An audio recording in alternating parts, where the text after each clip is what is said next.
ერთხელ ერთმა მდიდარმა ბატონმა ბერი იკიუ თავის სამფლობელოში მოიწვია. უნდოდა მისთვის თავისი ყველაზე დიდი საგანძური ეჩვენებინა.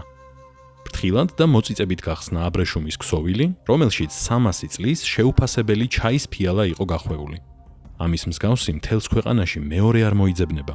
თითქმის ჩურჩულით თქვა ბატონმა. შემდეგ თასი იკიუს გაუწოდა, თუმცა წამით შეყოყმანდა და უთხრა: ფრთხილად, ორივე ხელით დაიჭირე. იკიუმ ფიალა გამოართვა. ცოტა ხანს ატრიალა და ჭიქურს დააკვირდა. შემდეგ კი ფიალას ხელი გაუშვა. ფიალა ქვის იატაკზე დაეცა და ნამსხვრევებად იქცა.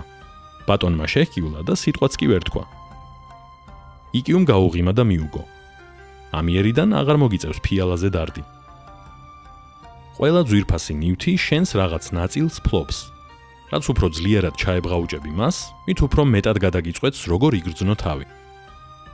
იკიუ იაპონელი ძენ ბუდისტი ბერი და პოეტი იყო, რომელიც ფორმალური წესების უარყოფითა და სულიერი თავისუფლების ძიებით არის ცნობილი.